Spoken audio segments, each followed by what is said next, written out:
આગામી રામનવમીનો તહેવાર શાંતિપૂર્ણ માહોલમાં સંપન્ન થાય એ માટે અમદાવાદ ક્રાઇમ બ્રાન્ચ દ્વારા આજે શહેરના અતિ સંવેદનશીલ ગણાતા દરિયાપુર, શાહપુર, માધવપુરા તેમજ ત્રણ દરવાજા વિસ્તારમાં ફૂટ પેટ્રોલિંગ કરવામાં આવ્યું હતું। ક્રાઇમ બ્રાન્ચની ટીમ દ્વારા આ વિસ્તારમાં ચેકિંગ સાથે શંકાસ્પદ લાગતી ગતિવિધિઓ પર નજર રાખવામાં આવી રહી છે। ક્રાઇમ બ્રાન્ચ દ્વારા શહેરની શાંતિ અને સલામતી માટે ટેકનોલોજીની મદદ પણ લેવામાં આવી। બોડી વોર્ન કેમેરા સાથે ડ્રોન દ્વારા ગલી ગલીમાં ઘર હોય તેવા વિસ્તારમાં પહોંચીને તપાસ કરવામાં આવશે। રામનવમીના તહેવારને લઈને ક્રાઇમ બ્રાન્ચ તૈયાર થઈ ચૂકી છે। અમદાવાદમાં આપ જોઈ રહ્યા છો ફૂટ પેટ્રોલિંગ કરી રહી છે। મારી સાથે ક્રાઇમ બ્રાન્ચના પીઆઈ છે, તેમની સાથે વાત કરીશું। સર, તૈયારી કેવી અને ખાસ કરીને શોભાયાત્રાના રૂટ પર ફૂટ પેટ્રોલિંગ શું કહેશો? આગામી રામનવમીની શોભાયાત્રા નિમિત્તે, રામનવમી તહેવાર નિમિત્તે શહેરની અંદર સુખ શાંતિ જળવાઈ રહે, કાયદોની વ્યવસ્થા જળવાઈ રહે એ બાબતે આજરોજ જ્યાં જ્યાં શોભાયાત્રા નીકળવાની છે એવા દરિયાપુર વિસ્તાર, શાહપુર વિસ્તાર, કારંજ વિસ્તાર, માધવપુરા વિસ્તારમાં ફૂટ પેટ્રોલિંગ હાથ ધરનાર છે।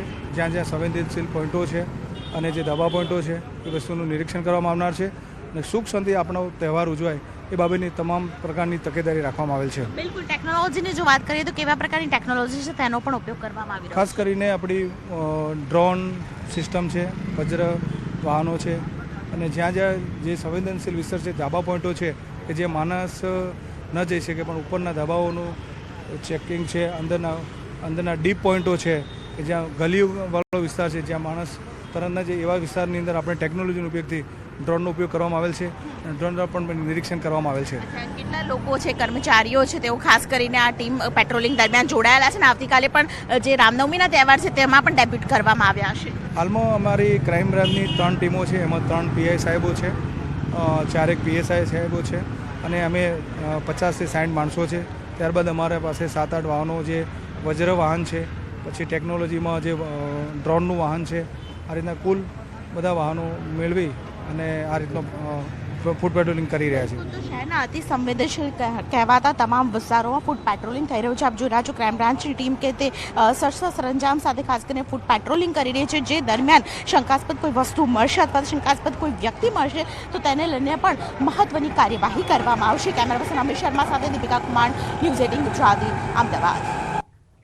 અને મહત્વપૂર્ણ સમાચારની જો વાત કરીએ તો આસુ નવરાત્રીની જેમ ચૈત્ર નવરાત્રીનું પણ અનેરું મહાત્મ્ય રહેલું છે।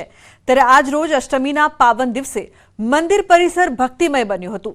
સાથે જ આજે અનેક હોમ હવન, ધજારોહણ સહિત જવેરા ઉત્થાપન જેવા કાર્યક્રમ પણ મંદિર પરિસરમાં યોજાયા હતા।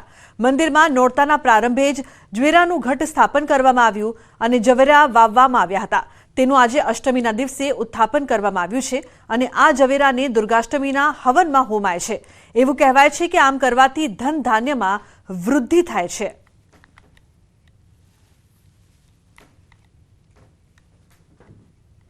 જ્યારે ઘટ સ્થાપન કર્યું અને આજ દિન અષ્ટમી સુધી માતાજી એનું વિશેષ પ્રકારથી પૂજન અર્ચન કર્યું અને આજે ઝવેરાનું ઉત્થાપન કરવામાં આવ્યું અને આ જે ઝવેરા ઉગ્યા છે એ આપણે અહીંયા મંદિરમાં જે મહાઅષ્ટમીનો આજે એમ કે યજ્ઞ છે એની અંદર ઉમવામાં આવશે અને જે બીજા જે ઝવેરા હતા એ માતાજીને અંદર ગોખમાં અર્પણ કરવામાં આવ્યા। એટલે માતાજી બધાને સુખ સમૃદ્ધિની આબાદી આલે એવો એક ભાવ છે અને વર્ષોથી એક આ પરંપરાઓ ચાલે છે। એમ ચૈત્રી નવરાત્રિમાં પણ અષ્ટમીનું મહત્ત્વ ખૂબ જ રહેલું છે।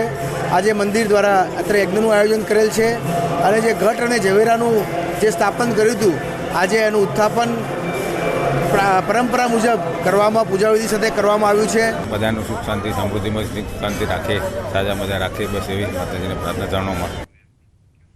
તો જાણીતા બોલિવૂડ કલાકાર સલમાન ખાનના ઘર પર ફાયરિંગ મામલે 2 આરોપી દબોચી લેવાયા છે।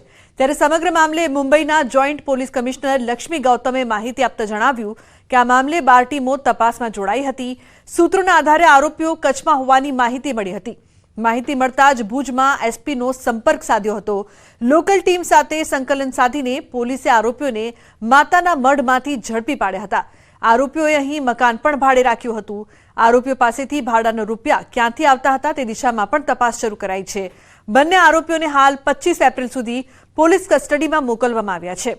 ત્યારે પોલીસ તપાસને અંતે કેટલાક સ્ફોટક ખુલાસાઓ સામે આવે તે જોવું રહ્યું। जितने भी अपने रिसोर्सेज थे वो सब यूज़ किए गए। टेक्निकल और ह्यूमन इंटेलिजेंस के आधार पे हमको ऐसा पता चला कि ये जो दोनों आरोपी हैं बाइक वाले, ये गुजरात भुज के आसपास कहीं हो सकते हैं। उसके बाद इमीडिएटली यूनिट 11 के पीआई भरत गोणे, इनकी टीम और उनके थोड़ा पीछे ही पीआई एईसी अरुण थोरात, इनकी 2 टीम्स को इमीडिएटली भेजा गया। लगभग एक 250-300 किलोमीटर चलने के बाद ये टीम वहाँ पर भुज डिस्ट्रिक्ट में नखत्राणा के आसपास पहुंची।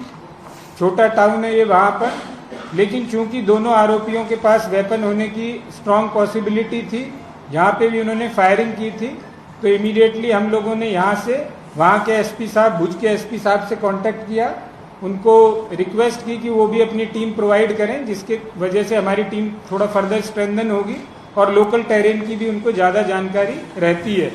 उस आधार पे इमीडिएटली पीआई गोणे की टीम और एलसीबी के लोग नकटराना से और 40 किलोमीटर आगे आशापुरा माता मंदिर है, रवा पार से 10 किलोमीटर पर माथानू मठ नाम का एक वहाँ पर मंदिर है, वहाँ पर ये दोनों आरोपी हमको मिले हैं। तो ये दोनों आरोपी को वहाँ से इमीडिएटली रात में ताबे में लिया गया। અને મહત્વપૂર્ણ સમાચાર વડોદરાથી હત્યાનો આરોપી સકંજામાં 15 વર્ષ પહેલા હત્યાને આપ્યો હતો અંજામ। પોલીસથી બચવા બન્યો હતો સાધુ બનીને કર્મકાંડ શરૂ કર્યો હતો। પોલીસે વેશ બદલીને આરોપીને ઝડપી લીધો છે। 2008માં પાડોશીની હત્યા કરી હતી। ત્યારે વડોદરાથી મહત્વપૂર્ણ સમાચાર સામે આવી રહ્યા છે। 15 વર્ષ પહેલા હત્યાના ગુનાનો ફરાર આરોપી ઝડપાયો છે। તો પોલીસથી બચવા માટે તે સાધુ બનીને કર્મકાંડ તેણે શરૂ કર્યું હતું। જિલ્લા પેરોલ સ્ક્વોડે આરોપીને ઝડપી પાડવા જયપુરમાં વોચ પણ ગોઠવી હતી। જિલ્લા પોલીસે વેશ બદલીને આરોપીને ઝડપી પાડ્યો છે। બાબુરામ વિદેશિયારામ શર્માએ વર્ષ 2008માં પાડોશીની હત્યા કરી હતી। 2013માં 14 દિવસની ફ્લોર રજા મંજૂર કરાવીને તે બહાર નીકળ્યો અને ત્યાંથી તે ફરાર થઈ ગયો હતો। ખેડાના લોકસભાના ઉમેદવાર દેવસિંહ ચૌહાણે જંગી જનસભા સંબોધી કોંગ્રેસ પર કર્યા આકરા પ્રહારો। તો દ્રષ્ટિકરણની રાજનીતિમાંથી બહાર નથી આવી, મને કોંગ્રેસની ડિપોઝિટ જાય એમાં રસ છે, દેવસિંહનું કહેવું છે। રામ મંદિરમાં આમંત્રણ મળ્યું હોવા છતાં તેઓ આવ્યા નહીં, તો જેથી લોકોની ઉપસ્થિતિ જનસભા સંબોધી અને ભવ્ય રેલી યોજી હતી। દેવસિંહ પોતાની ઉમેદવારી નોંધાવવા માટે જઈ રહ્યા છે।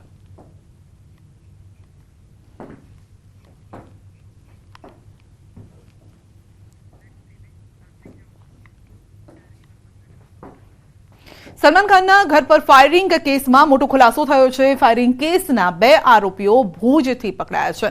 મુંબઈ ક્રાઇમ બ્રાન્ચે બંને આરોપીઓને ભુજથી પકડ્યા છે। વિકી ગુપ્તા, સૂરજ પાલ નામના બંને આરોપી પકડાયા છે। ભુજમાં માતાના મઢ પાસેથી બંનેની ધરપકડ થઈ છે।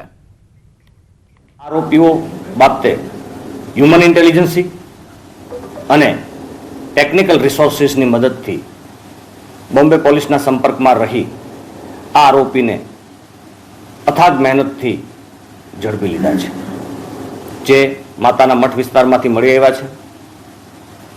અને આ આરોપીઓની પ્રાથમિક પૂછપરછમાં આ બંને આરોપીઓ બિશ્નોઈ ગેંગ સાથે સંકળાયેલા હોવાની શક્યતા છે। આ આરોપીઓ ચાંપાનેર જિલ્લાના બિહારના વતની છે। એકની ઉંમર 21 અને 24 છે, એ યુવાન છે અને પોલીસ ઉપર પણ કોઈ પણ સમયે એસોલ્ટ કરી શકવાની શક્યતાઓ નકારી શકાતી નથી। આ બંને આરોપીઓ ત્યાં ફંગલ હોટલની અંદર રોકાઈ અને ત્યાં ફાયરિંગ કરતા પહેલાં ખૂબ જ રેકી કરેલ છે અને આવી જે ગંભીર બાબતની આપણા બંને સાહેબોએ ટીમ બનાવી અને એલસીબીની અથાગ મહેનતથી અને હ્યુમન ઇન્ટેલિજન્સી અને ટેકનિકલ રિસોર્સિસથી બંને આરોપીઓ આપણે હસ્તગત કર્યા છે અને એ બોમ્બે પોલીસને આપણે હેન્ડઓવર કરી એને સુપરત કર્યા છે। બુલેટિનમાં આગળ વધીશું નાનકડા બ્રેક બાદ।